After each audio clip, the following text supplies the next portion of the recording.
If 1 plus x whole to the power n equal to c0 plus c1x plus dot dot plus cn into x to the power n, we have to find the value of 1 square into c1 plus 2 square into c2 plus 3 square into c3 plus dot dot plus n square into cn. And we have given 4 options here.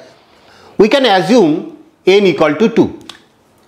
For n equal to 2, this binomial expansion becomes 1 plus x square equal to c0 plus c1x plus c2 into x square, and 1 plus 2x plus x square equal to c0 plus c1x plus c2 into x square. Now comparing both sides, c0 equal to 1, c1 equal to 2 and c2 equal to 1.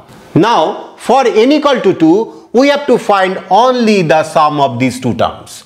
So 1 square into c1 plus 2 square into c2 equal to c1, that means 2, and 4 into 1, that is we get 6.